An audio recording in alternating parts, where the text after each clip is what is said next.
فاتحة.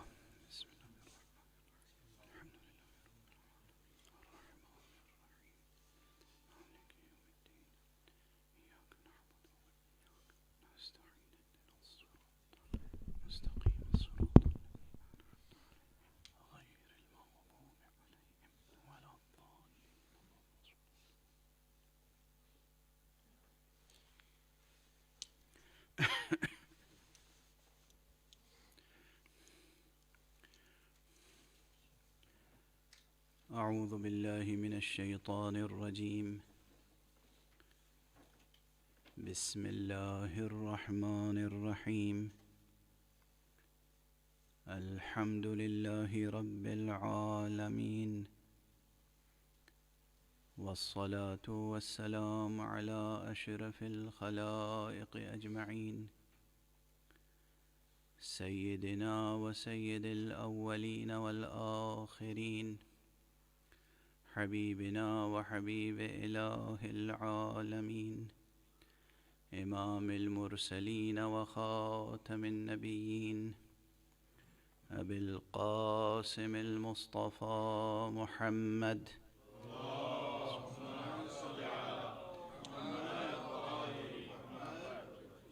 وعلى أهل بيته الطيبين الطاهرين الهداة المهديين المعصومين المظلومين، واللعنة الدائمة على أعداء الحق والدين.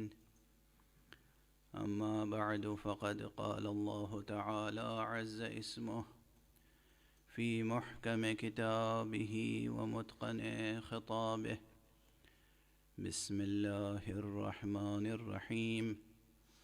قل لله المشرق والمغرب، يهدي من يشاء إلى صراط مستقيم. صدق الله العلي العظيم. اللهم صل على محمد وآل محمد. ایک مرتبہ اور بلند تر صلوات پڑھ دیں محمد.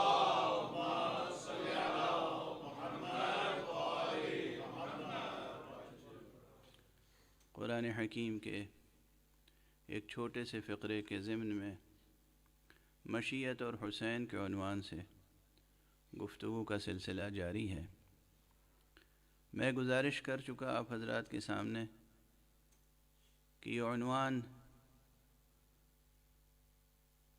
ضروری بھی ہے، مشکل بھی ہے، پیچیدہ بھی ہے،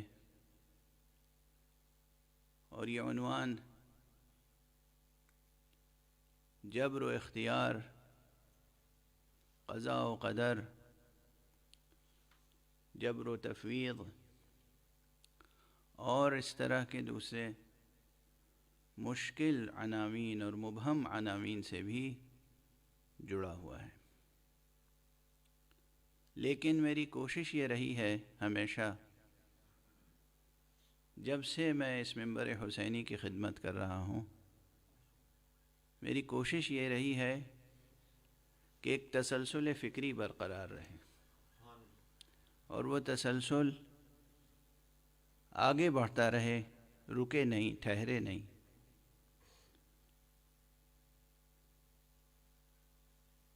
مشیت کا موضوع پیچیدہ کیا گیا ان لوگوں کی طرف سے اور بھی زیادہ جو اپنے گناہوں کو نعوذ باللہ نعوذ باللہ نعوذ باللہ خاکم بدہن، اپنے گناہوں کا ذمہ دار خدا کو ٹھہرانا چاہتے تھے اور چاہتے ہیں. خصوصیت کے ساتھ وہ حکمراں جو ظالم ہیں، جابر ہیں، عیش کوش ہیں، عشرت پسند ہیں، خود غرض ہیں، جنہیں بندگان خدا کے حقوق کا کوئی لحاظ نہیں ہے، جنہیں اپنے فرائض کا کوئی لحاظ نہیں ہے، کوئی خیال نہیں ہے. نفس پرستی ہی ان کا دین و مذہب ہے، خوف خدا اور خیال آخرت چھو نہیں گیا ہے۔ انہوں نے نظریہ جبر کو بہت آب و رنگ دے کر پیش کیا۔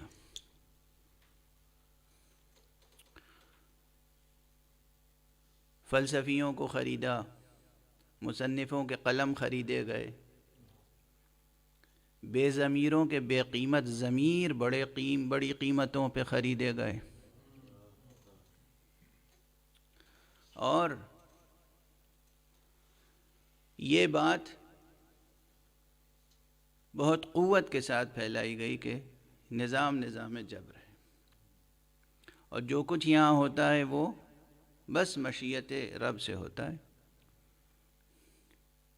ایک پتا بھی نہیں ہلتا مگر یہ کہ اللہ کی مرضی اور مشیت سے۔ دیکھیے، لفظوں کے ہیر پھیر سے بات کہیں سے کہیں پہنچ جاتی ہے۔ میں نے بار بار عرض کیا کہ کبھی یہ ہوتا ہے کہ مشیت ہوتی ہے مگر مرضی نہیں ہوتی۔ تو اب عوام الناس اتنی دقیقہ سنجی میں کہاں جاتے ہیں؟ اس لیے کہہ دیا گیا کہ اللہ کی مرضی کے بغیر کچھ نہیں ہوتا۔ تو جب مرضی ہی ہے اللہ کی تو پھر تو کوئی بحث کی گنجائش ہی نہیں ہے۔ تو یہ نظام جبر کے جواز کے طور پر فلسفہ ترازیاں کی گئیں، حکمت تراشیاں کی گئیں۔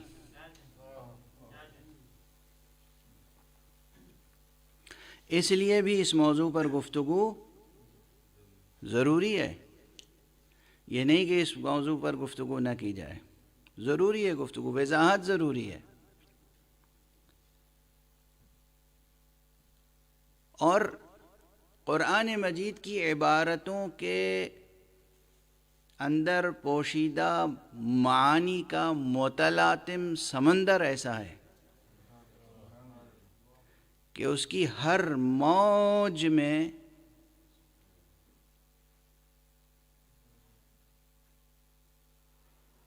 غواصی کی ضرورت ہے۔ البتہ ہر ایک موج میں غواصی کے لیے الگ الگ ہمتیں درکار ہیں۔ اہل ہمت، اہل حوصلہ، اہل فکر، اہل دل، اہل ضمیر، قرآن مجید کے بحر معانی میں غواصی ہر ایک کے لیے میسر و میسور نہیں ہے۔ ہر ایک کے لیے ممکن نہیں ہے کہ یہاں غواصی کر لیں،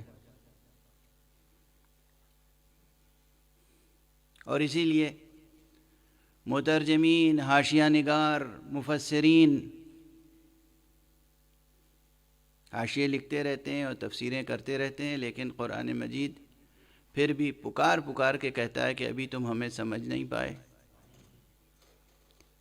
اسی لیے پھر کسی نہ کسی نئے مفسر کو اٹھنا پڑتا ہے، کچھ حق ایک ادا کرتا ہے، کچھ حق دوسرا ادا کرتا ہے۔ یہ سلسلہ چلا آ رہا ہے۔ بات صرف لفظی ترجمے کی نہیں ہے، بات مراد الہی کی ہے، بات مراد الہی کی ہے۔ اور ظاہر ہے کہ کسی بھی زبان میں سادہ لغوی حقیقتوں سے لے کر اور تشبیہات سے لے کر اور استعارات سے لے کر اور مجاز کے انواع و اقسام سے لے کر خود اظہار و بیان کی سطح پر اتنی تہداریاں ہیں کہ اگر وہاں کہیں ذرا سا بھی اشتباہ ہوا تو مراد متکلم سے محروم ہو جائیں گے۔ کہ کہنے والا کیا چاہتا ہے وہ گوہر مقصود ہاتھ نہیں آ سکے گا۔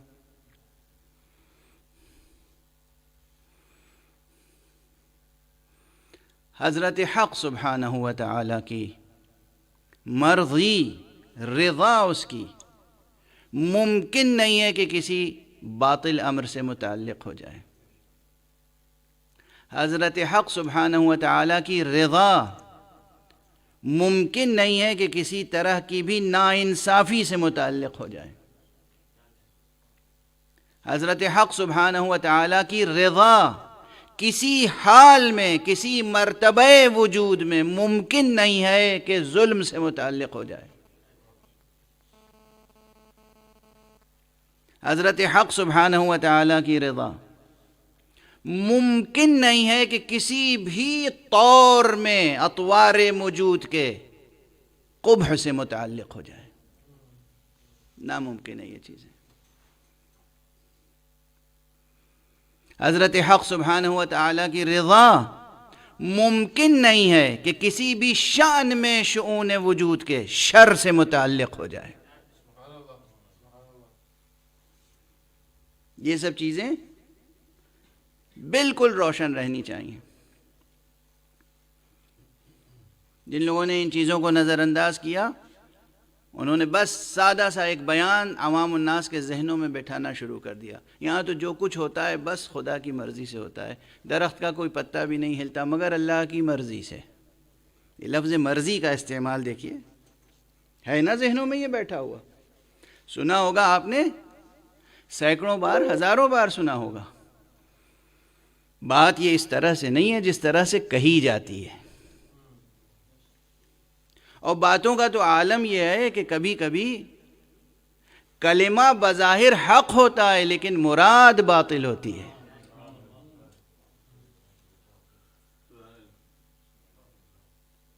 تاریخ اسلام میں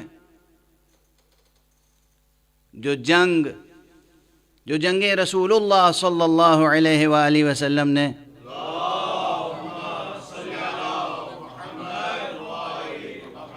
لڑیں، وہ سب جنگیں تھیں تنزیل قرآن پر۔ خود حضرت کا ارشاد ہے، اور ایک نہیں بلکہ متعدد مقامات پر ارشاد ہے۔ کبھی اصحاب کے درمیان بیٹھ کر ارشاد فرمایا اور کبھی خطاب کر کے فرمایا کہ یا علی، میں نے تنزیل پر جنگ کی ہے، تم تأویل پر جنگ کرو گے۔ کبھی اصحاب سے خطاب کر کے فرمایا کہ میں نے تنزیل قرآن پر جنگ کی ہے، مگر میرے بعد تم میں سے ایک وہ ہے جو تاویل قرآن پر جنگ کرے گا۔ اچھا، آج ہمیں اہل تاویل کہہ کر طعنہ دینے والے، اس وقت کسی نے یہ نہیں پوچھا کہ یا رسول اللہ تنزیل اور تاویل میں فرق ہی کیا ہے؟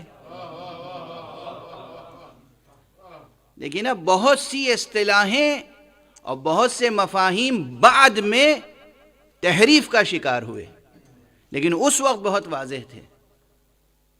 جب قرآن نازل ہوا ہے تو یہ اصطلاحیں اور ان میں پوشیدہ تصورات بہت واضح اور روشن تھے، مبہم نہیں تھے، ہرگز مبہم نہیں تھے۔ آج تعویل ہی تنزیل ہے، تنزیل ہی تعویل ہے، تفسیر ہی تعویل ہے، تعویل ہی تفسیر ہے۔ ایک عجیب و غریب کیفیت ہے پیچیدہ کرنے کی مسائل کو اور ابہام پیدا کرنے کی۔ جب حضور فرما رہے میں نے تنزیل پر جنگ کی ہے، علی تعویل پر جنگ کریں گے، میں نے تنزیل پر جنگ کی ہے، تم میں سے ایک شخص ہے جو تعویل پر جنگ کرے گا، تو اس شخص کے بارے میں پوچھنے سے پہلے یہ پوچھنا چاہیے تھا نا کہ یا رسول اللہ تنزیل و تعویل میں فرق ہی کیا ہے؟ یہ نہیں پوچھا کسی نے اس روایت میں۔ اس کے معنی ہے کہ تنزیل الگ اور تعویل الگ، یہ مفہوم روشن تھا، یہ کانسیپٹس کلیئر تھے اس وقت۔ یہ ضرور پوچھا گیا یا رسول اللہ وہ کون ہے جو تعویل پر جنگ کرے گا؟ یا رسول اللہ کیا میں ہوں؟ حضرت نے فرمایا نہیں۔ کوئی اور اٹھا، اس نے اور قد بلند کیا، یا رسول اللہ کیا میں ہوں؟ کہا نہیں۔ اس وقت امیر المومنین علیہ السلام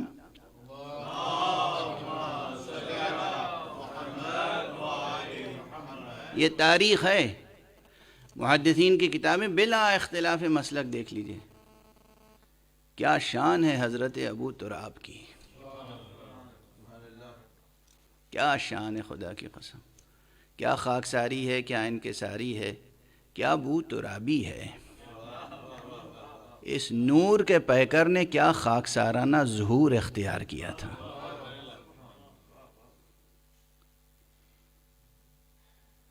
اور بظاہر جو لوگوں کی نگاہ میں بہت معمولی کام ہو سکتا ہے، وہ اسی میں مصروف تھے۔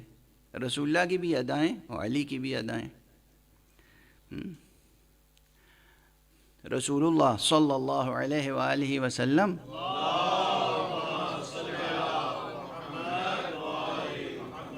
نے اپنی ٹوٹی ہوئی نعلین حضرت علی کے سپرد کر دی تھی، ذرا اس کی مرمت کر دو۔ اور حضرت اس سے بیٹھ کر ٹھیک کر رہے تھے۔ رسول اللہ کی نعلین علی علیہ السلام درست کر رہے تھے، کوئی اور درست بھی نہیں کر سکتا تھا۔ رسول کی نعلین تھی، وہ بھی وہ رسول جس کی نعلین معراج تک گئی ہو۔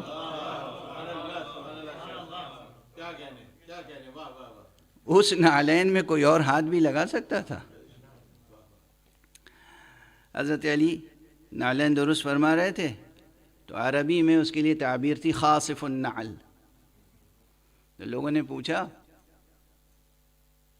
کہ یا رسول اللہ وہ کون ہے جو آپ کے بعد تعویل پر جنگ کرے گا؟ کذاک ہوا خاصف النعل۔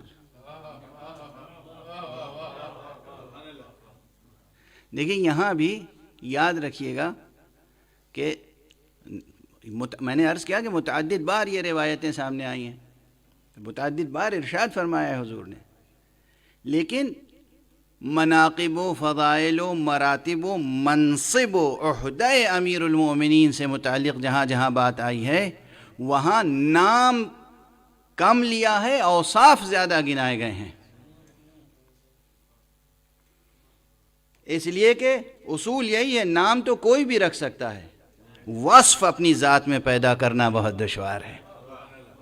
کوئی بھی نام رکھ سکتا ہے، لیکن وہ اوصاف، وہ خصوصیتیں، وہ جوہر کردار وہ ہر شخص نہیں پیدا کر سکتا۔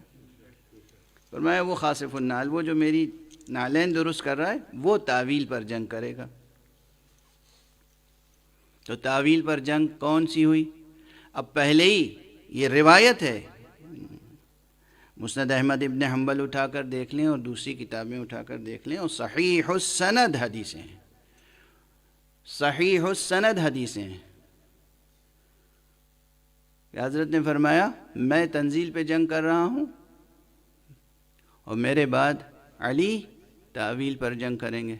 تو اب اس درمیان میں جو جنگیں ہوئیں، علی کی جنگوں سے پہلے اور رسول کی جنگوں کے بعد، وہ جنگیں نہ تنزیل پر تھیں نہ تعویل پر۔ واضح ہے؟ ان جنگوں کے شرعی جواز پر، اخلاقی جواز پر، حتیٰ کہ سیاسی جواز پر بھی بہت بڑا سوالیہ نشان ہے۔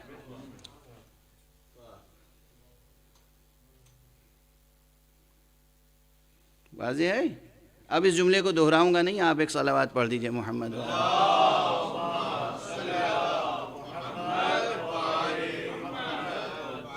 سوچئے گا، تحقیق فرمائیے گا، اور کسی نتیجے تک آپ پہنچ جائیں اور کوئی شرعی سند مل جائے قرآن و حدیث سے تو مجھے بھی عنایت فرمائیے گا، ایک اور صلوات پڑھ دیجئے محمد۔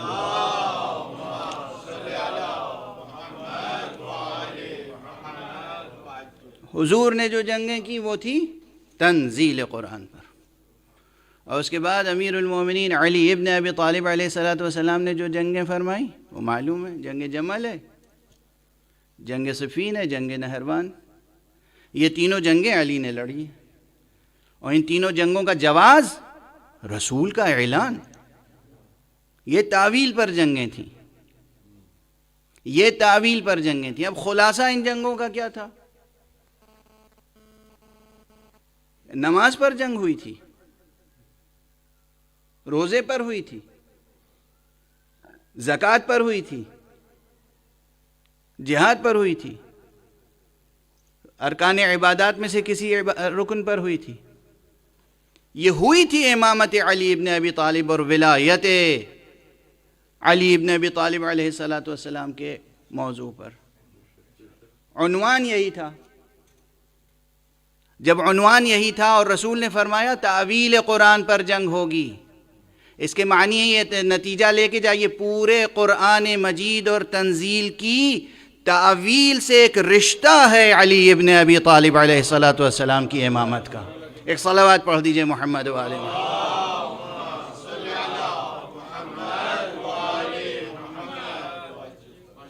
معنی قرآن سے، مرادات قرآنیہ سے، باطن قرآن سے، روح قرآن سے ربط اور رشتہ ہے کس کا؟ امامت و ولایت علی ابن ابی طالب علیہ السلام کا۔ تو بہرحال اب یہ تو درمیان میں باتیں آ گئیں تو عرض کر دیا۔ میں تو صرف ایک جملے پر مثال میں عرض کر رہا تھا کہ کبھی کبھی بظاہر کلمہ حق ہوتا ہے، مراد اس سے بھی باطل۔ تو یہ واقعہ جنگ صفینی کا ہے کہ جب امامت و ولایت برحق کے مقابل میں آنے والے شکست کھانے لگے تو انہوں نے پھر قرآن اٹھا لیا۔ کاش جنگ سے پہلے قرآن اٹھا کے دیکھ لیتے۔ جب جنگ چھڑ گئی تو قرآن کو سپر بنا کے اٹھایا ہے، قرآن کو اپنے لیے سپر بنا کے اٹھایا ہے۔ اور اس وقت حضرت نے کیا فرمایا؟ الکلمۃ حق یراد بها الباطل، یہ کلمہ تو حق ہے، مراد اس سے باطل ہے۔ یہ حضرت کا ارشاد محفوظ ہے تاریخ میں۔ تو کبھی کبھی یہ ہوتا ہے کہ بات بظاہر حق معلوم ہوتی ہے لیکن اس میں بھی مراد باطل ہے۔ تو قرآن مجید کی تفہیم کے سلسلے میں وہ مراد حق تک پہنچنے کے لیے، مراد الہی کیا ہے، مراد حق کیا ہے، خدا کیا چاہتا ہے، اس تک پہنچنے کے لیے نظر بھی پاک ہو، آنکھوں پہ کوئی تعصب کی اینک نہ ہو، دل بھی غبار آلود نہ ہو، ذہن بھی روشن ہو، کردار بھی صاف ہو، واقعا نیت ہو اطاعت حکم الہی کی، خدا پرستی ہو، خود پرستی نہ ہو، خدا پرستی ہو، سرمایہ پرستی نہ ہو، خدا پرستی ہو، دنیا پرستی نہ ہو، خدا طلبی ہو، دنیا طلبی نہ ہو۔ اب یہ جملہ تو آپ حضرات کے ذہنوں میں ہوگا ہی، میرا ہی جملہ ہے، میں کیا بار بار دہراؤں، لیکن جب تسلسل کلام میں بات آتی ہے تو عرض کرنا پڑتا ہے مجبوراً کہ افسوس یہ ہے کہ اسلام اور مسلمان دو رخ سے سامنے آئے ہیں اس دنیا میں۔ میں نے بہت پہلے عرض کیا تھا کہ دنیا میں طرح طرح مسلمانوں کے فرقے ابھرے اور ڈوبے اور ابھی بھی تفرقہ پردازیاں جاری ہیں اور فرقے اور مسالک کی ایک کثرت ہے۔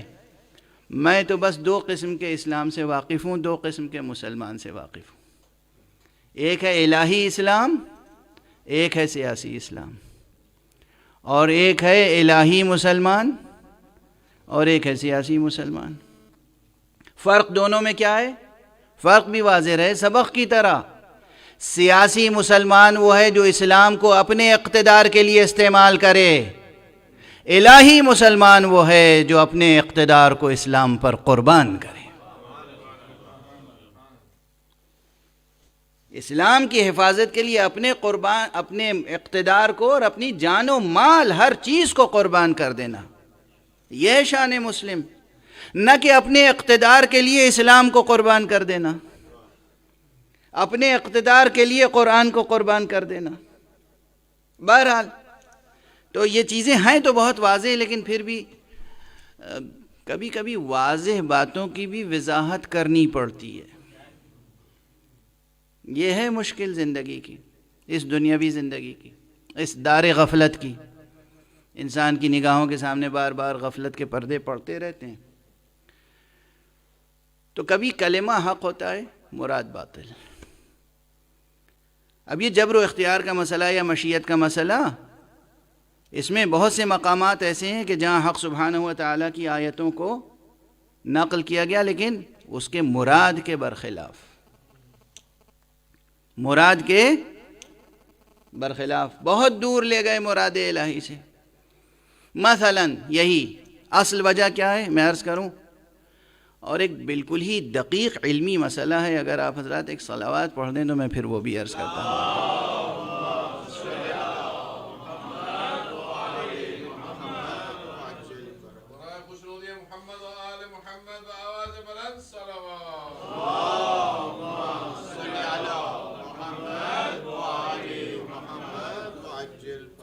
ایک اور صلوات پڑھ دیں محمد.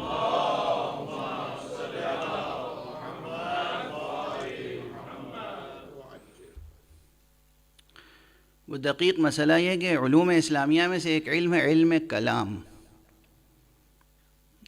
اور اس وقت تو علماء اسلام سوچ بھی نہیں سکتے کہ علم کلام کیسے وجود میں آیا.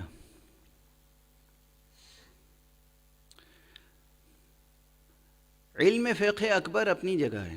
قرآن مجید نے علم دین کو اصول سے فروع تک صرف فقہ کا نام دیا ہے. فقہ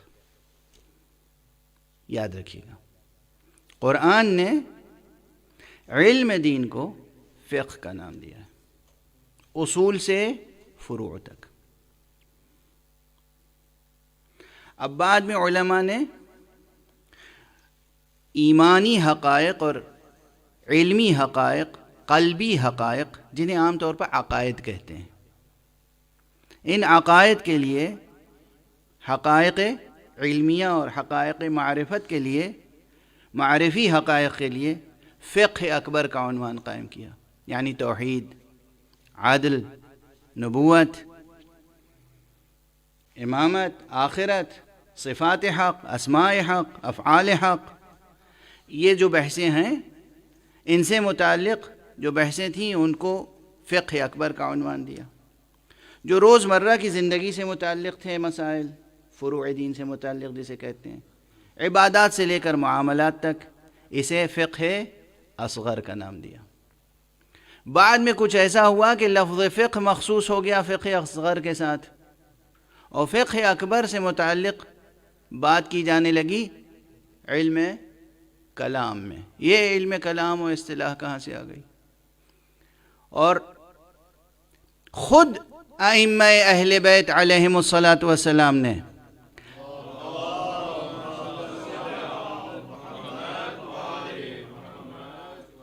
ایک بلند صلوات پڑھیں محمد.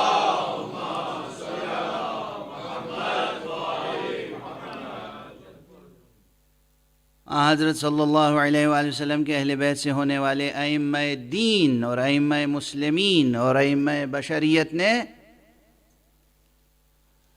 اصول دین کی وضاحتیں کی، اس سے متعلق مباحث سکھائے، بحث کے صحیح طور طریقے سکھائے، مگر انہوں نے اس علم کو علم کلام نہیں کہا. بعد میں یہ نام غالب آ گیا.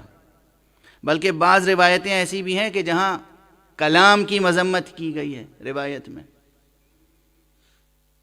بحثوں کو تقویت پہنچائی گئی، حقائق قوت کے ساتھ پیش کیے گئے، لیکن اس عنوان کو تنقید کا نشانہ بھی بنایا گیا. کیوں؟ اصلاً یہ بحثیں، مناظرہ، حقائق ایمانیہ کو عوام الناس کے درمیان لا کر مناظرے کا موضوع بنانا ائمہ دین کی مصلحت کے خلاف تھا. یہ سیاسی لوگوں کا کام تھا. یہ سیاسی درباروں سے کام ہوا کہ عوام الناس کو عقائد کی پیچیدگیوں میں الجھاؤ. مناظرے بازی ہو رہی ہے، مناظرے ہو رہے ہیں، اور مناظرے میں کس چیز کی ضرورت ہوتی ہے؟ حقیقت کی کم، کلام کی زیادہ. کلام. بعد میں اس کلام کو اس کلام سے جوڑا گیا. واضح ہے؟ ممکن ہے کہ بعض حضرات بحث کا موضوع کھول دیں، بسم اللہ تحقیق فرمائیے. تقریر، سخن تراشی، سخن فروشی، عوام الناس کو الجھانے کے لیے. حقائق بیان کیجئے تفقہ کے ساتھ. قرآن نے جو لفظ دی ہے کون سی؟ فقہ، تفقہ. اس وقت میرے میری زبان پر لکھنوی دبستان غالب آ گیا، زیادہ تر غالب رہتا ہے، چونکہ لفظ کو میں مذکر استعمال کرتا ہوں، اہل لکھنؤ بہرحال مؤنث استعمال کرتے ہیں تانیث کے ساتھ. تو میں نے ابھی یہی گزارش کی کہ قرآن مجید نے لفظ فقہ استعمال کی ہے. آپ یہ بھی کہہ سکتے ہیں لفظ فقہ استعمال کیا ہے، کوئی حرج نہیں ہے. بہرحال تو فقہ اکبر اور فقہ اصغر، علم کلام سے متعلق جو بحثیں ہیں نا، علم کلام محترم، اس کے مطالب محترم، لیکن علم کلام کو جو جلوہ دیا گیا اور اس میں بنیادی موضوع کیا تھا، مقصد کیا تھا، ہدف کیا تھا؟ عوام الناس میں انتشار پیدا کرنا، تفرقہ پردازی کرنا، اختلاف مذہبی کو ہوا دینا، مذہبی منافرتوں کو ہوا دینا، مناظرے کے بازار گرم کرنا، اور جبر کا عقیدہ عام کر کے اپنے ظلم کے لیے جواز پیدا کرنا. واضح. تو اب اس میں مشیت کی بحث بھی آئی اور قضاء و قدر کی بحث بھی آئی اور جبر و اختیار کی بحث بھی آئی. ہر شخص کی زندگی میں کبھی انسان اپنے کو مختار محسوس کرتا ہے، کبھی مجبور محسوس کرتا ہے، تو وہ ہر دل اور ہر ذہن سے جڑی ہوئی بحثیں بھی تھیں ایک لحاظ سے، اس لیے وہ بحثیں منتشر ہوتی چلی گئیں، عام ہوتی چلی گئیں. وہ حکومت کرتے رہے اور عوام الناس کو مناظروں میں الجھاتے رہے. عظمت خالق پامال ہوتی رہی، مراد خالق سے دنیا دور ہوتی گئی، اور وہ اپنے مقصود کو پاتے گئے. ان کے خزانے بھرتے رہے، ان کی عیش کوشیاں اور عشرت کوشیاں جاری رہیں. اور پھر عرض کر رہا ہوں کہ اس کے جواز کے لیے انہوں نے جبر کا اور یہ نظریہ عام کیا بہت قوت کے ساتھ، اور اس کے لیے قرآن مجید سے آیتیں لے آئے جہاں مشیت الہی سے جڑی ہوئی باتیں تھیں. مثلا سورہ مبارک آل عمران کی ایک بہت مشہور و معروف آیت ہے، قل اللہم مالک الملک تؤتی الملک من تشاء وتنزع الملک ممن تشاء وتعز من تشاء وتذل من تشاء بیدک الخیر انک علی کل شیء قدیر. یہ آیت ہے، اور اس میں من تشاء کتنی بار مکرر آیا؟ 4 مرتبہ. تؤتی الملک من تشاء، جس کو تو چاہے، مشیت تیری ہو جس کے لیے، اسی کو ملک عطا کرتا ہے، اور جس سے تو چاہے ملک چھین لے. اب یہاں جواز ہو گیا کہ اگر کوئی فرعون بیٹھا ہوا ہے تو گویا وہ مشیت الہی سے بیٹھا ہوا ہے، اور کوئی موسیٰ اگر اقتدار سے محروم ہے تو وہ گویا مشیت الہیہ ہے. واضح ہوئی بات کہ اس آیت کو کہاں لے جا کے جوڑا ہے. اور مفسرین باقاعدہ اصرار کرتے ہیں اس پر، بعض مفسرین، درباری مفسرین، سیاسی مفسرین، سخن فروش مفسرین، اس ملک کی بات کہاں اور اس ملک کی بات کہاں، اس عزت کی بات کہاں اور اس عزت کی بات کہاں. اس لیے آپ دیکھیں گے کہ اس دنیا میں، یعنی یہ قطعاً باطل تفسیر ہے اگر اس آیت کو ظاہری حکومتوں سے جوڑا جائے اور جواز پیدا کیا جائے کہ جو بھی اقتدار کی کرسی پر آتا ہے وہ تو مشیت الہیہ ہے. اور ہمارے یہاں تو اب جو بھی فاسق و فاجر تخت حکومت پر آ جائے، کرسی اقتدار پر آ جائے، وہ مشیت الہیہ. جو بھی وہ ظلم و ستم کرے پھر عوام کے لیے کیا ہے؟ سر جھکا کے بیعت کر لیجئے، اور ہرگز حکمراں کے خلاف لب کشائی نہ کیجیے، چاہے وہ گناہ کیوں نہ کر رہا ہو، چاہے وہ علی الاعلان گناہ کیوں نہ کر رہا ہو، تب بھی آپ اس کے خلاف کچھ نہ کہیں. یہ پورا مکتب ہے، آج تک چلا آ رہا ہے. اس وقت عربستان میں عربستان ہی کہوں گا یا حجاز کہوں گا، اور کوئی نام مجھے اچھا نہیں لگتا۔ اس وقت عربستان میں ابھی بھی ایسے لوگ ہیں، عالم ہیں، فاضل ہیں، داعیہ ہیں، اسلام کی طرف بلانے والے، اور وہ تقریریں کر رہے ہیں کہ حکمراں کچھ بھی کرے، مکے کی حرمت پامال کرے یا مدینے کی حرمت پامال کرے یا اسلام کی حرمت پامال کرے یا قرآن کی حرمت پامال کرے، آپ کو اس کے خلاف لب کشائی کی اجازت نہیں ہے، چونکہ آپ بیعت کر چکے۔ آپ بیعت کریں گے تو باغی کہلائیں گے، اور آپ کا ذبح کیا جانا جائز ہوگا بلکہ واجب ہوگا۔ خدا کی قسم، جو فطرت انسانی اور ضمیر انسانی کے خلاف آواز ہو وہ قرآن کی آواز نہیں ہو سکتی۔ قرآن نے کہا ہے فَأَقِمْ وَجْهَكَ لِلدِّينِ حَنِيفًا فِطْرَةَ اللَّهِ الَّتِي فَطَرَ النَّاسَ عَلَيْهَا۔ دنیا کے کسی ملک میں جا کے عوام الناس سے کہیے کہ حاکم جتنا بھی ظلم کرے تمہیں بولنے کا اختیار نہیں ہے، تنقید کا اختیار نہیں ہے، پورے کرۂ ارض پہ کوئی قبول کرے گا سوائے عربستان کے مسلمانوں کے؟ کیا اسلام ہے؟ کیا مسلمان ہے؟ کہ ظالم ہے، جابر ہے ایک شخص، معلوم ہے گناہ کر رہا ہے، معلوم ہے فتنہ برپا کر رہا ہے، معلوم ہے اقدار اسلامی پامال کر رہا ہے، حرمات الہیہ کو پامال کر رہا ہے، وہ حرمتیں جو اللہ نے قائم کی ہیں ان حرمتوں کو پامال کر رہا ہے، وہ حرمتیں جو رسول اللہ صلی اللہ علیہ وآلہ وسلم نے قائم کی ہیں،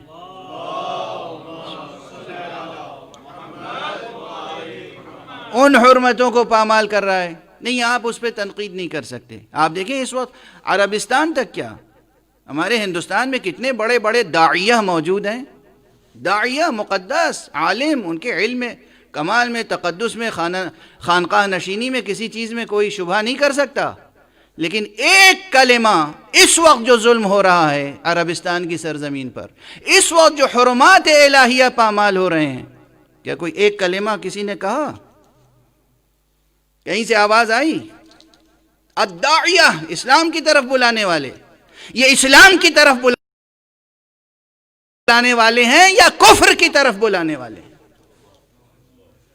یہ عدل الہی کی طرف بلانے والے ہیں یا ظالموں اور سرکشوں کے ظلم کی طرف بلانے والے ہیں؟ مہریں لگی ہوئی ہیں، سروں پہ طائر بیٹھے ہوئے ہیں، بالکل ویسے ہی جیسے میدان خندق میں بیٹھے ہوئے تھے۔ ایک صلوات پڑھ دیجئے محمد والے۔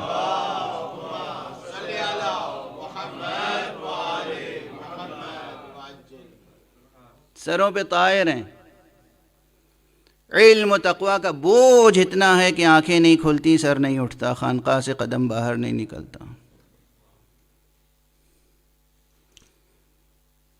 ایسے ہی داعیہ تھے اس وقت بھی جنہوں نے سید الشہداء کے قتل کے محضر پہ دستخط کیے تھے، ایسے ہی تھے۔ بہرحال ابھی میں باب مصائب میں قدم نہیں رکھ رہا ہوں، تھوڑی دیر ساتھ دے دیجئے۔ آج مجھے ممبر پر آنے میں کچھ تاخیر ہو گئی تھی، تو ممبر سے اترنے میں بھی کچھ تاخیر ہوگی انشاءاللہ۔ ایک صلوات پڑھ دیجئے محمد والے۔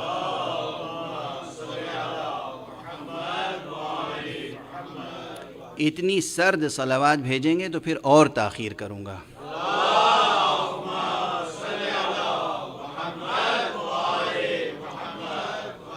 ایک اور بلند تر صلوات بھیجیں گے۔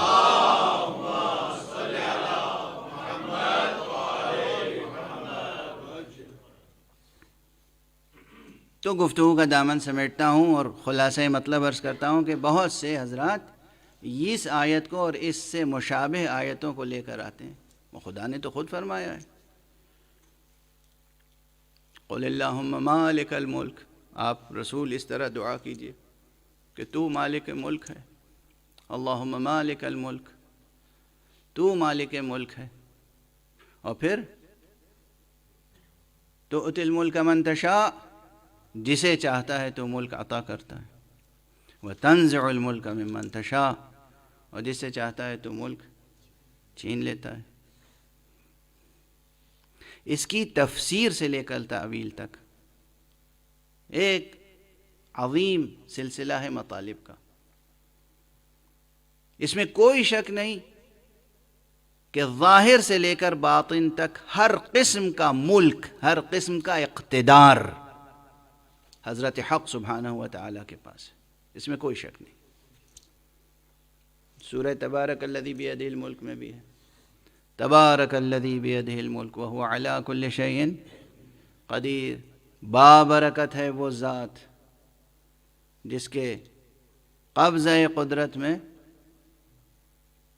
پوری کائنات کا اختیار و اقتدار ہے، ملک ہے. تو ہر قسم کا ملک، ہر قسم کا اقتدار، ہر قسم کا اقتدار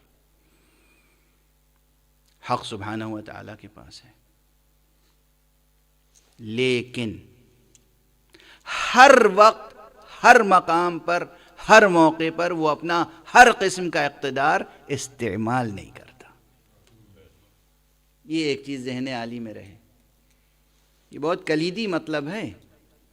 ہر قسم کا اقتدار اس ذات حق کے پاس ہے، لیکن وہ ہر وقت، ہر موقع پر اپنا ہر قسم کا اقتدار استعمال نہیں کرتا.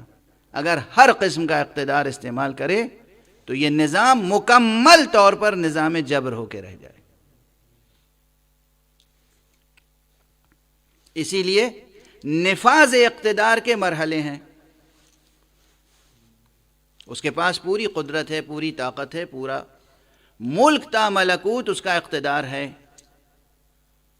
لیکن اس نے انسانوں کو اختیار بھی دیا ہے. اب اختیار و جبر کے تعلق سے یہ شعر مجھے بہت پسند ہے، متعدد بار پڑھ چکا ہوں، ممبر پر بھی اور مختلف مباحثوں میں بھی، پھر اس وقت زبان پر آ رہا ہے. استاد لکھنؤ شیخ امام بخش ناسخ لکھنوی کا شعر ہے، جو جبر اور اختیار کے مضمون پر مجھے بہت ہی معنی خیز اور جامع اور دلاویز شعر معلوم ہوتا ہے کہ چلا عدم سے میں جبرن تو بول اٹھی تقدیر، چلا عدم سے میں جبرن تو بول اٹھی تقدیر، بلا میں پڑنے کو کچھ اختیار لیتا جا. تو اس نے ہمیں اور آپ کو اختیار بھی دیا ہے. یہ کیا اختیار دیا ہے؟ ظالم کو قبول کرنے کے لیے یا عدل کو برپا کرنے کے لیے؟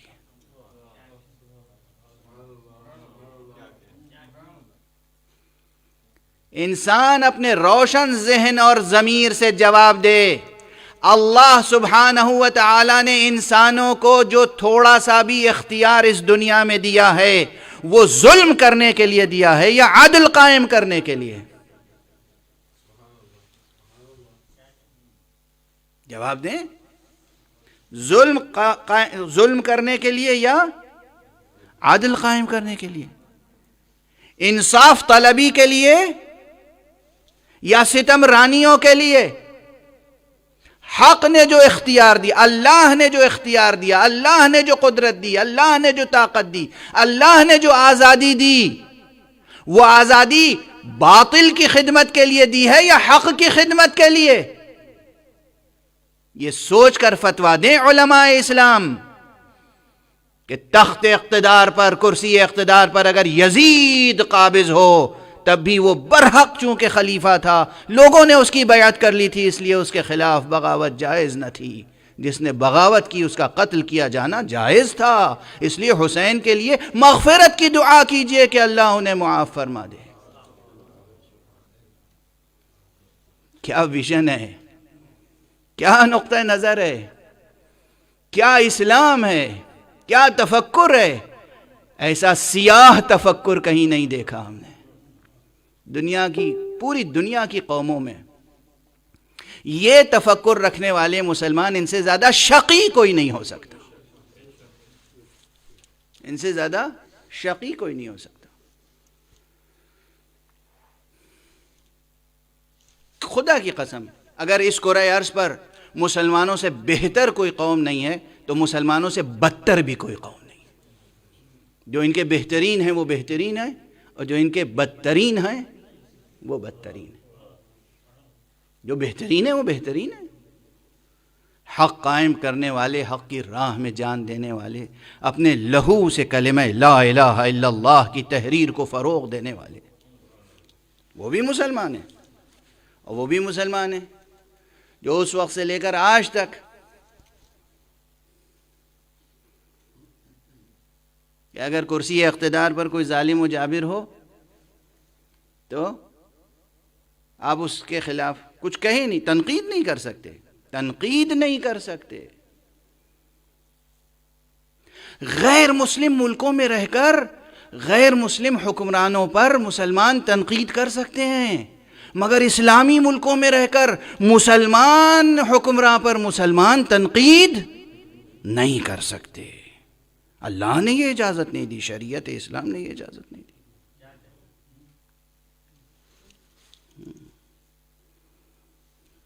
یہی لوگ جنت میں جائیں گے، یہی لوگ جنت میں جائیں گے۔ کیا کروں، منہ کا مزہ کچھ تلخ ہو رہا ہے، آپ حضرات ایک صلوات پڑھ کے شیرینی عطا فرمائیں۔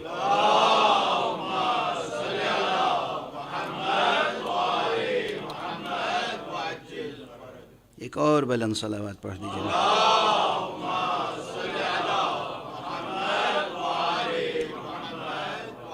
ٹھہریے بس چند جملوں میں آپ کا مجلسی ذوق اپنے حظ کو حاصل کرے گا۔ ہر قسم کا اقتدار حق سبحانہ و تعالیٰ کے پاس ہے، لیکن وہ ہمیشہ ہر لمحہ اپنے ہر قسم کا اقتدار استعمال نہیں کرتا، اس نے مراتب قائم کیے ہیں۔ وہ اپنی مشیت کی طاقت و تدبیر اپنے منصوبے کی حفاظت کے لیے استعمال کرتا ہے، اور انسان کو اس نے اس دار ابتلا، دار امتحان اور دار آزمائش میں ایمان اور عمل کی آزمائش کے لیے آزادی دی ہے کہ دیکھیں تم ہماری دی ہوئی قوتوں کو، ہمارے دیے ہوئے اختیار کو، ہماری دی ہوئی آزادی کو ہمارے منصوبے کو مکمل کرنے کے لیے، آگے بڑھانے کے لیے استعمال کرتے ہو، یا اپنی نفس پرستیوں کے لیے، یا اپنی نفس پرستیوں کے لیے۔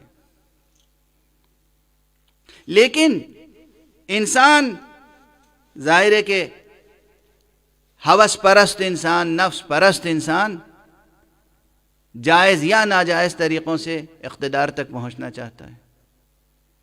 حق سبحانہ و تعالیٰ اس کی کوششوں کی راہ میں رکاوٹ ہمیشہ نہیں ڈالتا، ہمیشہ نہیں ڈالتا، جب ڈالنا ہوتا ہے ڈالتا ہے، ہمیشہ نہیں ڈالتا، لیکن ہمیشہ باطل اور سرکش اور طاغوت کے سامنے وہ اپنے ملکوت کو کسی کے پاس رکھتا ہے محفوظ،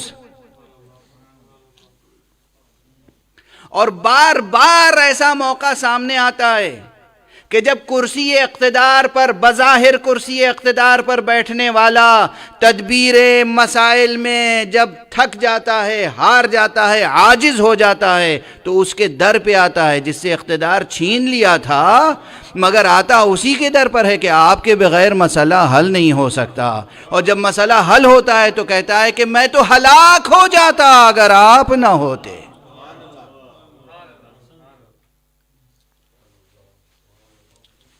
اب دو اقتدار ہے، ایک وہ اقتدار جو عاجزی کا اعتراف کر رہا ہے، ایک یہ خاکسار جو قدرت کا اظہار کر رہا ہے۔ بتاؤ یہ ملکوت کس کے پاس ہے جسے اللہ نے عطا کیا ہے؟ الہی عطا کس کے پاس ہے؟ اس عاجز کے پاس جو بظاہر سرکش ہے، یا اس خاکسار کے پاس جو تواضع اور خاکساری کے ساتھ زندگی بسر کر رہا ہے، بو ترابی کے ساتھ زندگی بسر کر رہا ہے، لیکن جب بھی کوئی مدد کے لیے آتا ہے تو مدد کرتا ہے، مسئلوں کو حل کرتا ہے، چاہے علمی مسئلے ہوں چاہے تکوینی مسئلے ہوں۔ ذہنوں میں زلزلہ آ رہا ہو تو دور کرتا ہے، زمین کو زلزلہ آ رہا ہو تو دور کرتا ہے۔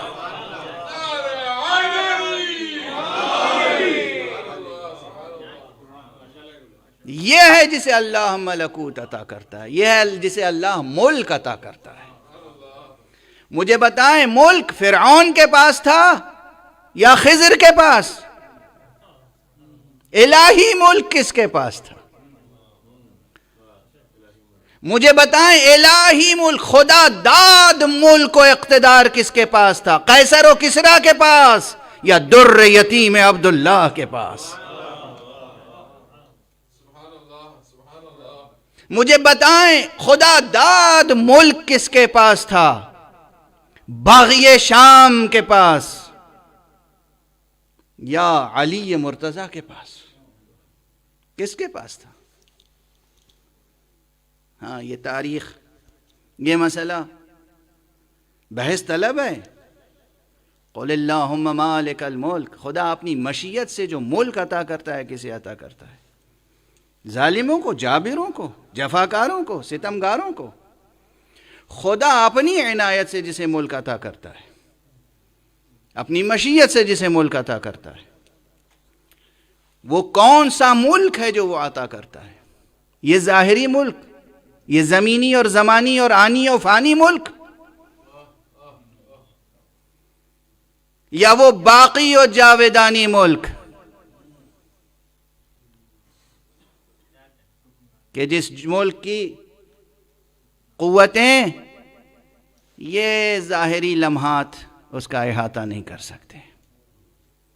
وہ ملک، بہت سے لوگ معجزات کا انکار کرتے ہیں، وہ معجزات بھی یہاں سے جڑے ہوئے ہیں، مسئلہ ولایت بھی یہاں سے جڑا ہوا ہے، لیکن اب دامن وقت میں گنجائش نہیں ہے۔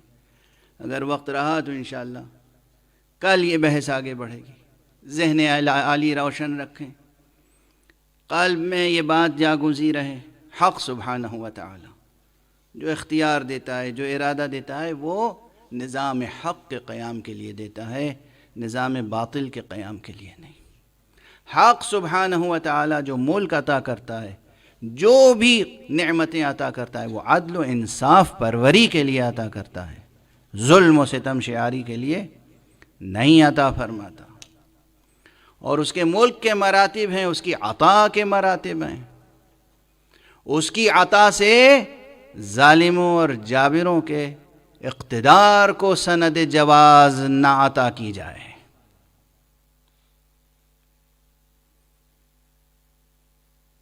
بہت دقیق مسئلہ ہے، مبتلا بے مسئلہ ہے، روزمرہ کی زندگی سے جڑا ہوا مسئلہ ہے، اور ان کی شناخت کی جائے، ان کو پہچانا جائے، جن کے پاس بظاہر تخت نہ ہو، بظاہر تاج نہ ہو، بظاہر ان کے پاس خزانہ نہ ہو، بظاہر ان کے پاس فوج اور لشکر نہ ہو، بظاہر ان کے پاس سیاسی اور دنیاوی اقتدار نہ ہو، مگر نظر آتا ہو کہ اقتدار ان کے پاس ہے، کوئی قوت ہے ان کے پاس۔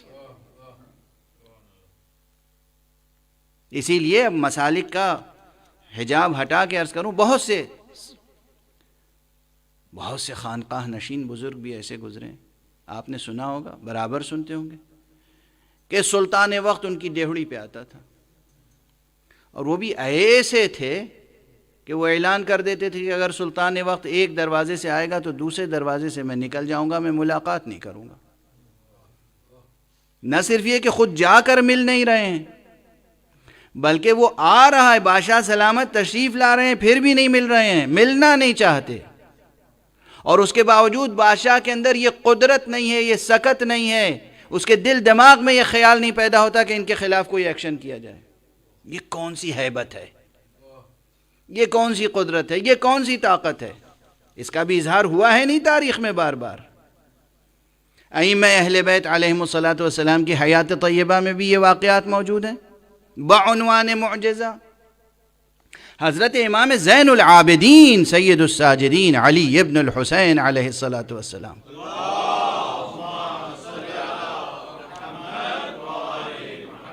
ان کی حیات طیبہ میں بھی دونوں رخ نظر آتے ہیں۔ ایک رخ وہ ہے جب وہ اسیر ستم ہو کر دربار شام میں گئے، اور ایک وہ بھی واقعہ ہے جب ملکوت الہیہ کا اظہار کر کے وہ پہنچے ہیں، جب دوبارہ واقعہ کربلا کے بعد ایک مرتبہ حضرت امام زین العابدین علیہ السلام کو گرفتار کیا گیا، ہاتھوں میں ہتھکڑیاں ڈالی گئیں، پاؤں میں بیڑیاں ڈالی گئیں، اور مشہور و معروف محدث شہاب الدین زہری خود کہتے ہیں کہ میں گیا اور میں نے دیکھا اور میری آنکھوں میں آنسو چھلک پڑے کہ آخر اس امام کو، اس فرزند رسول کو کیوں یہ اذیت دی جا رہی ہے۔ مدینے سے کچھ دور گئے، قریب بلایا، کہا تم سمجھتے ہو کہ کیا یہ بیڑیاں اور یہ ہتھکڑیاں یہ مجھے اسیر کر سکتی ہیں؟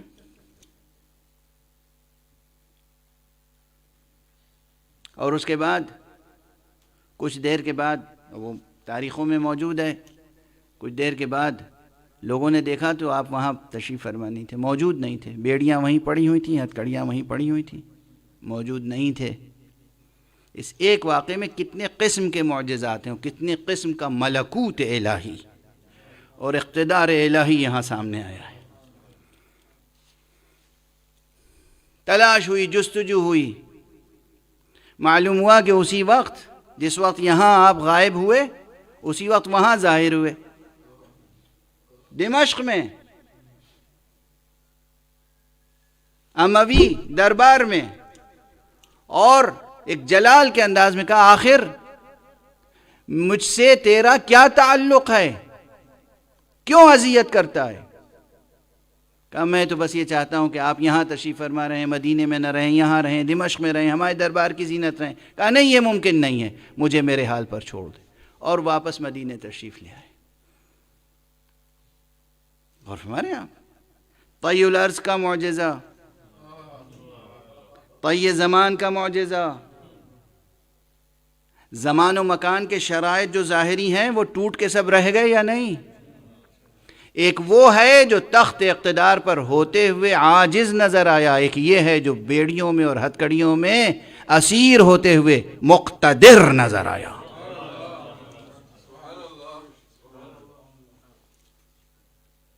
امام زین العابدین علی ابن الحسین، وقت گزر گیا، وقت گزر گیا۔ آج حضرت علی ابن الحسین علیہ السلام کا تذکرہ آئے گا، عاشور کے بعد تفصیل سے آئے گا، لیکن آج یہاں پر تاریخیں علی ابن الحسین کے تذکرے سے مخصوص نہیں ہیں، بلکہ یہ عباس ابن علی کے تذکرے سے مخصوص ہے۔ عباس ابن علی، نام آتے ہی آنکھوں میں آنسو آ جاتے ہیں۔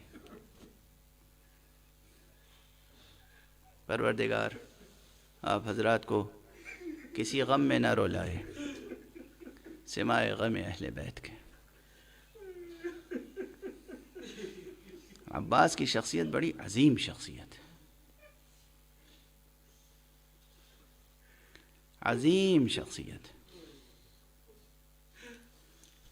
تال المعصوم، محفوظ عن الخطا۔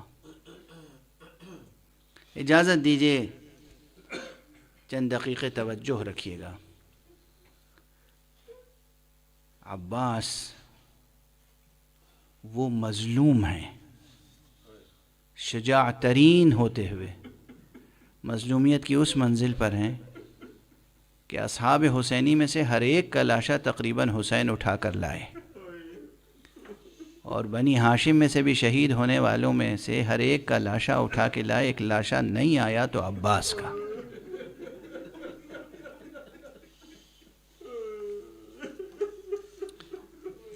پروردگار آپ حضرات کو غم حسین میں ہمیشہ اشک بار رکھے، غم حسین میں کبھی آپ کی آنکھیں خشک نہ ہوں، آپ کے آنسو زخم دل زہرا کا مرہم بنتے ہیں۔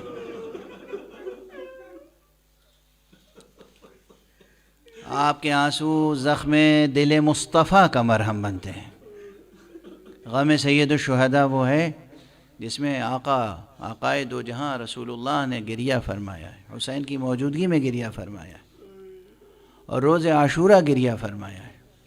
دیکھنے والوں نے خواب میں دیکھا حضور کو گریہ کرتے ہوئے، ایک دو نہیں کئی سندیں۔ اور خود ہندوستان کی جو بڑی خانقاہیں ہیں، شاہ عبدالعزیز محدث دہلوی، شاہ ولی اللہ محدث دہلوی، پہلی محرم سے 10 محرم تک غم حسین مناتے تھے، روز عاشوراء شہادت نامے پڑھتے تھے. تمام بزرگان اہل معنی، تمام بزرگان اہل معرفت یہ درگاہ حضرت نظام الدین میں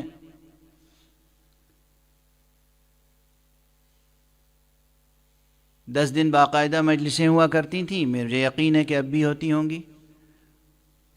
میرے مرحوم اور بزرگ دوست خواجہ حسن ثانی نظامی نے خود مجھ سے بیان کیا ہے کہ یہاں 10 دن مجلسیں ہوتی ہیں اور زنانی مجلسیں بھی ہوتی ہیں، اور فرمایا کرتے تھے کہ میری بہن خود مرزا دبیر کے مرثیے پڑھتی ہیں.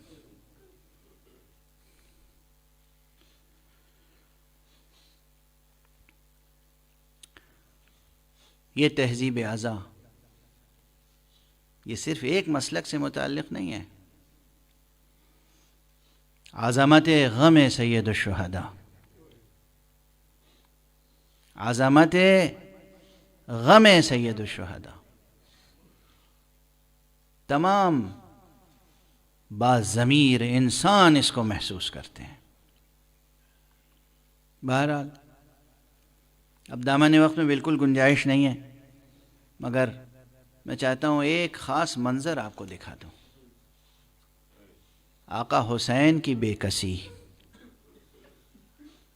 اب طاقت نہیں ہے مجھ میں کہ پوری شہادت کا منظر پڑھوں. جب آقا حسین کا لشکر تمام ہو گیا تو علمدار لشکر حضرت عباس قریب آئے، سر جھکا کے کہا مولا یا ابن رسول اللہ، فرزند رسول، اب مجھے بھی اجازت ہے کہ اللہ کی راہ میں جام شہادت نوش کر لوں؟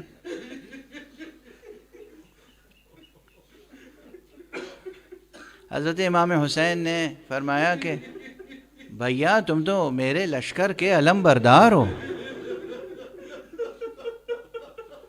حضرت عباس نے فرمایا آقا فرزند رسول، اب وہ لشکر کہاں رہ گیا جس کا میں علم بردار ہوں؟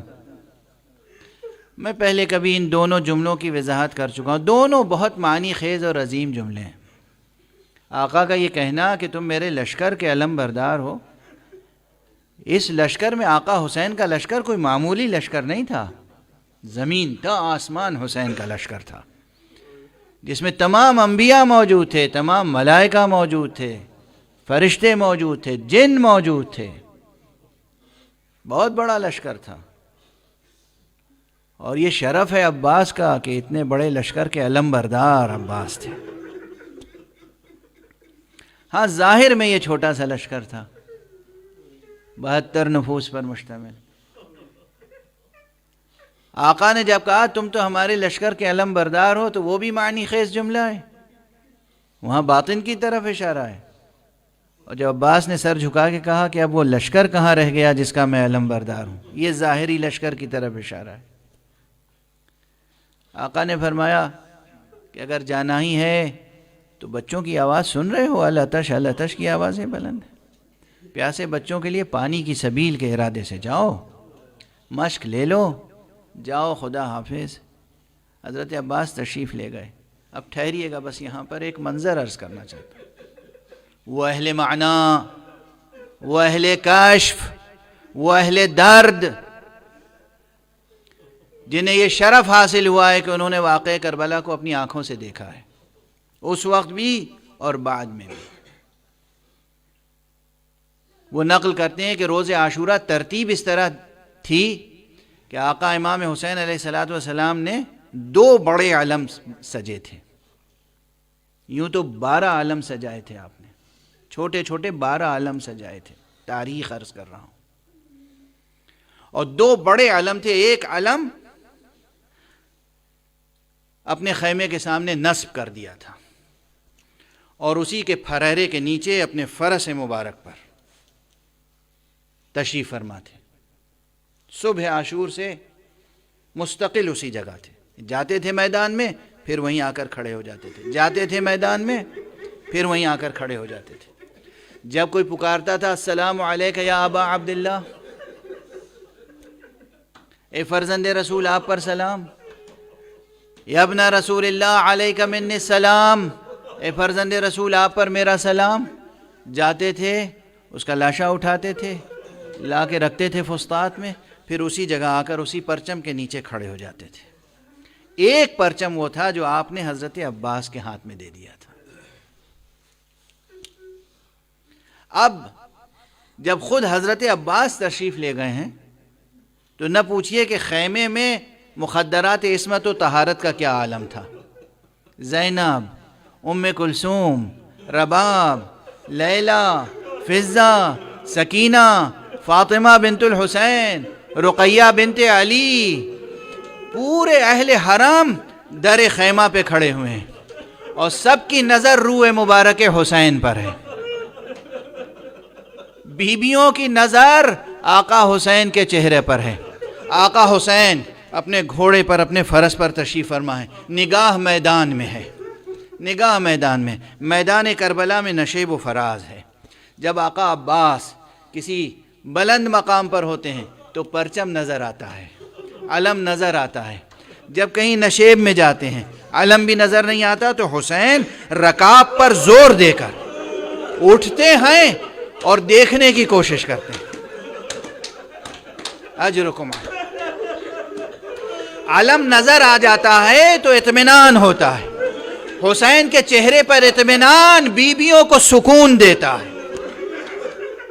ایک مرتبہ بس آقا حسین کے چہرے کا رنگ بدلا، جب عباس کے ہاتھوں سے علم چھوٹا ہے تو بس حسین کے چہرے کا رنگ بدلا، بیویوں نے اسی وقت کلیجہ تھام لیا، ہائے عباس بھی گئے، اور حسین پھر اس علم کو وہاں چھوڑ کر جس کے سائے میں کھڑے تھے میدان میں تشریف لے گئے۔ یاد رکھیے گا یہ منظر، میدان میں گئے، عباس تک پہنچنے کے لیے تیزی سے گھوڑے کو ایڑ لگائی، مگر گھوڑا چلتے چلتے درمیان میں رکا۔ آقا حسین نے خطاب کیا ہے اس سے، میرے وفادار راہوار، بس اب آخری لمحات ہیں جہاد کے، کچھ دیر اور ساتھ دے دے۔ گھوڑے کی آنکھوں میں بھی آنسو تھے۔ اس نے عجب انداز سے حسین کو دیکھا، اپنے سوار کی طرف دیکھا، زمین کی طرف اشارہ کیا۔ آقا حسین نے دیکھا کہ بھائی کا کٹا ہوا بایاں ہاتھ پڑا ہوا ہے۔ گھوڑے سے اترے، بایاں ہاتھ اٹھایا، سینے سے لگایا، پھر گھوڑے پہ تشریف فرما ہوئے، آگے بڑھے، چلتے چلتے گھوڑا پھر رکا، ایک مرتبہ پھر اس نے اشارہ کیا زمین کی طرف۔ آقا نے دیکھا بھائی کا داہنا ہاتھ پڑا ہوا ہے۔ اجرکم علی اللہ۔ آقا حسین پھر اترے، ہاتھوں کو اٹھایا، سینے سے لگایا، اب پھر گھوڑے پر تشریف فرما ہوئے اور میدان میں پہنچے جہاں حضرت عباس حسرت سے ایڑیاں رگڑ رہے تھے۔ عجب جملہ ہے یہاں پر، کہتے ہیں حضرت عباس علیہ السلام کی آنکھوں میں ایک تیر پیوست ہو گیا تھا، ایک آنکھ میں لہو تھا، نظر نہیں آ رہا تھا، کسی کے آنے کی آہٹ محسوس کی تو حضرت عباس نے کہا اگر میرا قاتل ہے تو اتنی دیر انتظار کر لے، میں نے آواز دی ہے میرا آقا ضرور آئے گا، فرزند رسول ضرور آئے گا۔ حسین نے یہ جملہ سنا، دل تڑپ گیا، آنکھوں سے آنسو ابل پڑے، اور ایک مرتبہ میں نہیں کہہ سکتا کس انداز سے عباس کے سر کو چوما ہوگا، کس انداز سے جھکے ہوں گے، میرے بھیا عباس میں ہوں حسین، میں آ گیا ہوں۔ آقا میری ایک آنکھ میں تیر ہے، ایک آنکھ میں لہو ہے، میں دیکھ نہیں سکتا، آرزو ہے کہ آپ کو آخری مرتبہ دیکھ لوں دنیا سے جاتے جاتے۔ امام نے اپنی دامن عبا سے لہو صاف کیا، عباس نے ایک مرتبہ آقا حسین کے چہرے کو دیکھا اور روح پرواز کر گئی، مگر اس کے درمیان ایک مکالمہ اور ہوا ہے۔ حضرت عباس نے تمام مکالمے نہیں گزارش کر سکتا، بس ایک جملہ، حضرت عباس نے کہا آقا مجھے خیمے میں نہ لے جائیے گا، ہر شہید کا لاشا آپ خیمے میں لے گئے ہیں، میرا لاشا خیمے میں نہ لے جائیے گا۔ حسین نے پوچھا بھیا کیا سبب ہے؟ کیا سبب ہے؟ اب جو بات زبانوں پر ہے خطبہ کی، جو روایتیں نقل کی جاتی ہیں، اس میں ایک جملہ یہ بھی ہے، آقا مجھے سکینہ سے حیا آتی ہے، میں بچی سے مشکیزہ لایا تھا، پانی کا وعدہ کر کے آیا تھا، مگر خیمے میں پانی نہ پہنچا سکا، مجھے شرم آتی۔ اجرکم علی اللہ۔ ایک فقرہ عرض کر لینے دیجئے۔ عباس رخصت ہوئے، حسین کی کمر ٹوٹ گئی، حسین نے مرثیہ پڑھا ہے، حسین نے جو اشعار کہے ہیں وہ اشعار بھی تاریخ میں یادگار ہیں، میں ابھی اسے نہیں دہراؤں گا، کسی اور موقع پر۔ لیکن عباس نے تو کہہ دیا میرا لاشا نہ لائیے گا۔ اب جو حسین پلٹ کے آئے ہیں خیمے میں تو کیا انداز ہے معلوم ہے؟ خدا کسی سربراہ کو مصیبت کا یہ وقت نہ دکھائے۔ جس طرح خود حضرت عباس آخری وقت تک علم کو سنبھالے رہے، اب یہ علم جو خیمے کے سامنے خود حضرت نے قائم کیا تھا، جس کے سائے میں صبح عاشور سے قائم تھے، آپ علم اٹھاتے ہیں، عباس غازی کی یاد میں علم اٹھاتے ہیں۔ خدا آپ کو توفیق عطا فرمائے، خدا آپ کو توفیق عطا فرمائے۔ یہ علم علم توحید ہے، یہ علم علم ختم نبوت ہے، یہ علم علم ولایت اسلام ہے، اسے ہمیشہ سربلند رکھیے گا، ہمیشہ سربلند رکھیے گا، اور اس مصیبت کو یاد رکھیے گا۔ اب عباس کا لاشا نہیں آ رہا ہے، عباس کے ہاتھ میں جو علم تھا وہ علم لے کر اس طرح حسین لا رہے ہیں جیسے لاشا لے کر آتا ہے، اور اس علم میں مشکیزہ سکینہ کا پانی بھی جذب ہے اور عباس کا لہو بھی جذب ہے۔ جیسے کسی لاشے سے قطرہ قطرہ لہو ٹپکتا ہے، اس عالم سے قطرہ قطرہ لہو ٹپک رہا ہے، مشکیزہ سکینہ کا پانی بھی ٹپک رہا ہے، عباس کا لہو بھی ٹپک رہا ہے۔ لے کر آئے، خیام تک آئے، خیمے میں داخل ہونے سے پہلے بڑی حسرت سے اس عالم کو دیکھا جس عالم کے سائے میں خود تشریف فرما تھے، اور ایک مرتبہ واہ عباسا کہہ کر وہ علم اپنے ہاتھ سے سرنگو کر دیا۔ ارے جب علمدار نہ رہا تو اب یہ علم سرنگو ہو رہا ہے۔ دونوں علم کو لیا، اس پہلے علم کو جس سے لہو ٹپک رہا تھا دوسرے علم کے پھرہرے میں لپیٹا، اور اس کے بعد خیمے میں آئے۔ بیویوں، عباس شہید ہو گئے، واہ عباسا، واہ علیہ، واہ محمد۔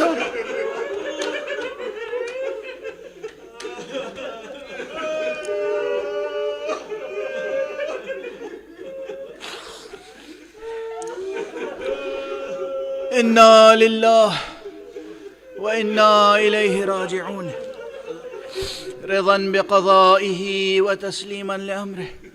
پروردگار ہمیں علوم قرآن اور معارف اہل بیت سے آشنا فرما، پروردگار ہماری اس عبادت اعضاء کو قبول فرما، پروردگار معبود اپنے ولی آخر کو اذن ظہور عطا فرما، اور ان کے ہاتھوں سے اپنی رحمت و رافت و عدالت کا پرچم لہرا دے۔ ماتم حسین۔